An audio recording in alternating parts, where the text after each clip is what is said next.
mbokki internet yi safoo setaan AGT News daleen ak jàmm ci xibaar.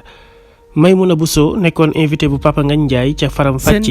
moom yëkkati na fa ay kàddu yu am solo yoo xam ne mi ngi ko jagleel ki nga xam ni moo di Ousmane Sonko ak situation bi nga xam ne mi ngi koy dund waaye itam àddu ci Pape Alé Niang ñëw itam ci dossier bi nga xam ne moo ñeel waa gendarmerie nationale nee na nag moom ki nga xam ni moom moo di procureur de la république di Serigne Bassirou Gueye dañ koo war a topp ba mu sës kenn waru koo bàyyi benn yoon ndax la nga xam ne Ousmane Sonko daal dina koy génnee wane ne moom dafa impliqué wu ci lu jëm ci wàllum complot bi loolu warul nekk loo xam ne lu ñuy bàyyi mu jàll la te ma noppi itam ki nga xam ni moom moo di Pape Alé Niang nekk na ab journaliste boo xam ne moom liggéeyam dong la doon def ndax journaliste d'investigation la am na droit di fouiller lépp loo xam ne dafa ñeel wàllum information boo xam ne dañ ko doon nëbb te ma noppi itam moom Maimouna Bousso mu ne nag li nga xam ne mooy xew ci Sénégal wala na tout simplement que ne suñu ab dëkk dañ koo noot jamono ji ñu toll nii nekk nañ ci réew moo xam ne kenn mënatu fee def loo xam ne moo jëm ci sa àq ak sa yelleef waaye nag moom Maimouna Bousso mu ne nag fii ci Sénégal am na loo xam ne mënu fee continuer dinañ ko xeex daal di taxaw jàkkaarloo ak ki nga xam ne moo di le président Macky Sall wan ko ne ko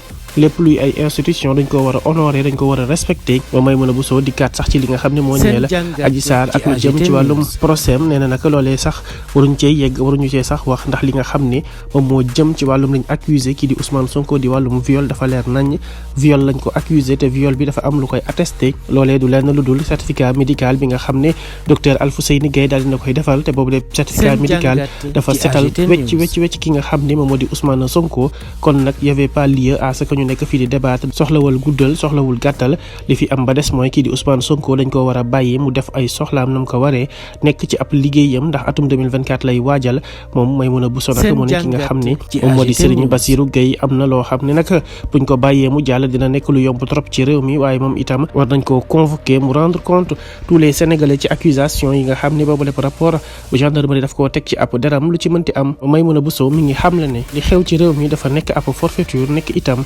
ñàkk respecté suñu ab démocratie Sénégal gi réew la moo xam ne war nañ cee taxaw bu baax a baax jug ci daal di koy liggéey ngir ñu mën a am ab réew moo xam ne dañ koy honoré fépp ci àdduna bi